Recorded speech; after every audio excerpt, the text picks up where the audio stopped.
All system memory used in personal computers is dynamic RAM. DRAM chips are packaged onto a board that includes circuits for reading and writing to the memory modules. Let's look at several standards used today for RAM modules. The first standard we'll cover is SDRAM. One of the main characteristics of SDRAM is that the frequency of the memory is synchronized with the frequency of the system clock.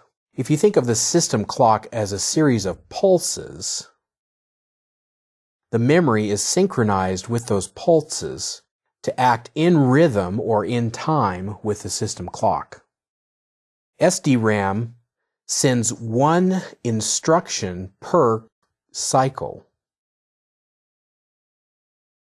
Each instruction can be 64 bits in length. If you look at a memory board, you'll often see that it has 8 memory modules on the board. Now, some might have less than 8, but 8 is a common number. The 64 bits of data is called a word. So with each clock cycle, one word can be submitted to the memory module, with typically 8 bits being stored on each memory module. SDRAM uses 3.3 volts and operates at frequencies between 33 and 166 megahertz. And again, this frequency matches the frequency of the system board. SDRAM is sometimes called SDR, single data rate SDRAM, again because it can accept one word per cycle. Next type of memory we'll talk about is double data rate memory, also called DDR SDRAM. As its name implied, double data rate can accept double the amount of data as SDRAM, or single data rate RAM. It accepts one command per clock cycle, followed by 2 data sets. So for each clock cycle, the DDR RAM can accept 2 64-bit words of data. And because of this, DDR RAM has twice the bandwidth as SDR RAM. In other words, twice the amount of data can be written within the same amount of time. DDR operates at 2.5 volts at frequencies between 100 to 200 megahertz. So as RAM has evolved, it has gotten faster to where the frequency is faster than the SDRAM. However, there is not much difference between the operating frequency of the memory. Instead, the great improvement comes by being able to submit multiple data sets within the single clock cycle. The next type of RAM we'll discuss is DDR2. DDR2 doubles the bandwidth of DDR1. It accepts 4 data sets per clock cycle. Looking at the volts, it operates at 1.8 volts and a frequency of 200 to 533 megahertz.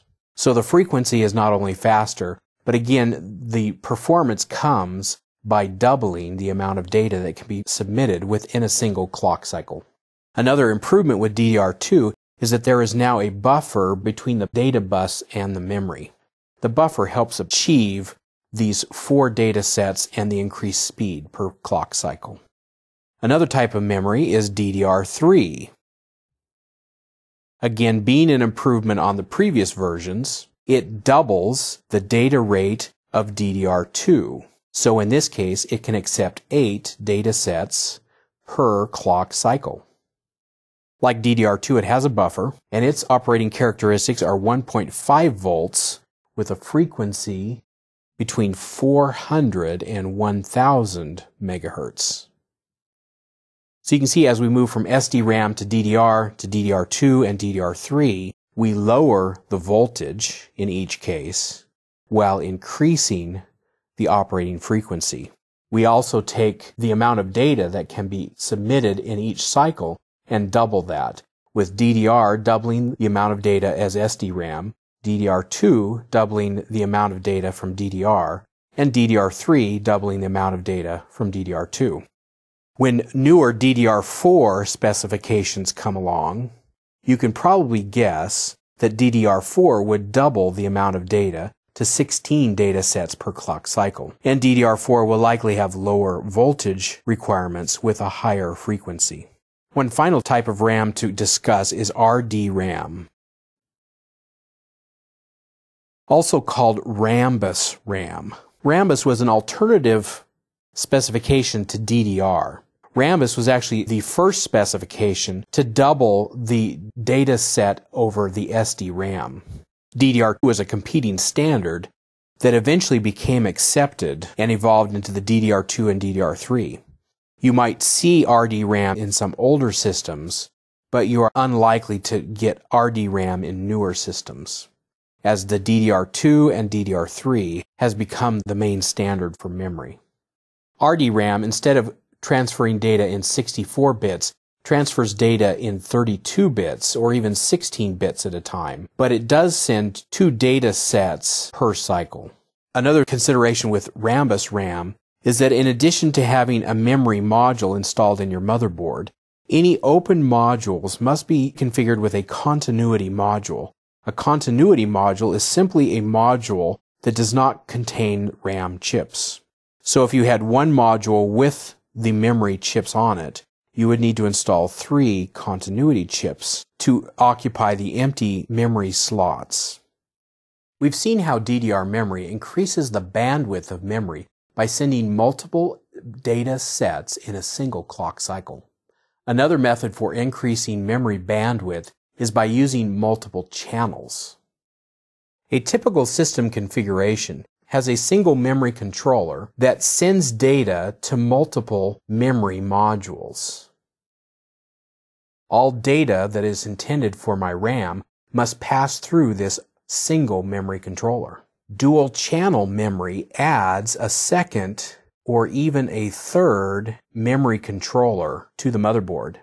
In this case, my memory modules are assigned to one of the memory controllers. So for instance, if I have dual channel memory, I would assign one memory module to one controller and the second module to the second controller.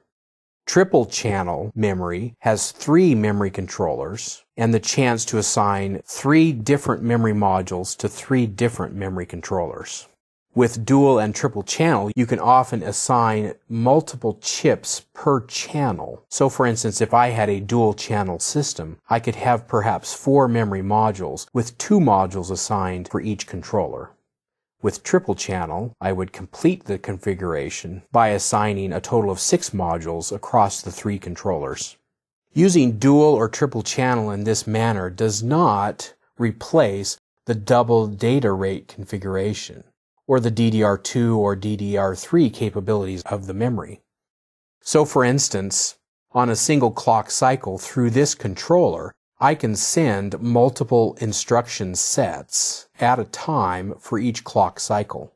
The only difference with dual and triple channel, I can divide the data between multiple memory controllers, so that instead of having a single pipeline to all memory modules, I have multiple memory controllers that handle the load to the different memory modules. Using dual and triple channel in this manner, you might think that by splitting the workload between multiple controllers, I might be able to double the bandwidth, for instance, with dual channel configuration. However, in most cases we find that the actual increase is only 5 to 15% when using dual and triple channel memory configurations. It's also important to note that when using dual and triple channel memory configuration, that this is a configuration specific to the motherboard and not to the memory itself. The memory you purchase is still DDR2 or DDR3 memory. The dual and triple channel capabilities typically come from the motherboard and not from the memory modules itself. So for instance, you can use DDR2 or DDR3 memory in a dual channel configuration. However, because triple channel is relatively new, you can only use DDR3 memory in a triple channel configuration. So if you're interested in using a triple channel configuration, your motherboard must support triple channel, and you must use DDR3 memory. If you want to use dual channel memory, Your motherboard would support dual channel, and you could use DDR3 or DDR2 memory, depending on the memory type supported by your motherboard. In addition to the various standards we have discussed for memory, memory can be packaged into different form factors, depending on the memory type and the use for the memory. What we will discuss here are the actual words used to describe the memory module that you purchase and install in your computer. The first term you might hear is SIM. A SIM is a single inline memory module. SIMs were used in older memory. In fact, SDRAM and DDRRAM are not packaged into SIMs, so this term is effectively obsolete today. You might, however, hear technicians still saying, "Give me that memory SIM," in which case they are referring to "give me that memory module," but the term is technically incorrect in that memory today is no longer single inline memory, but rather it's dual inline memory modules. A DIMM refers to all memory currently that is SDRAM or any variation of the DDRRAM. So you might see motherboard documentation that would say, this motherboard accepts a total of 4 DIMMs, or it has a total of 4 DIMM slots. Again, technicians may say the SIM slot on my motherboard, but the term SIM is used only for older memory, not current memory. Another term you might see is SODIMM, standing for Small Outline Dual Inline Memory Module. And these are used in laptops. The difference between a DIMM and a SODIMM is simply the size, as well as the number of memory chips on the module itself. DIMMs typically contain 8 memory modules, whereas SODIMMs are about half the size, with maybe only 2 or 3 memory chips. The capacity may be the same, but the number of chips required to reach that capacity would be different. And the size would be smaller so that it can fit within the smaller form factor of the laptops. Again, SODIMMs can use SDRAM or any type of DDRRAM depending on how the memory has been packaged. One final word you might hear in describing memory modules or slots is RAM, and this stands for Rambus Inline Memory Modules. And as its name implies, a RAM is only used for Rambus memory. If you're putting together a new computer, you will likely use DDR2 or DDR3 DIMMs for desktop computers or SODIMMs for laptop computers. If you are working with older computers, you might still encounter SDRAM DIMMs or RDRAM RIMs. SIMs were used in older computers and are likely not used in computers that are currently being used.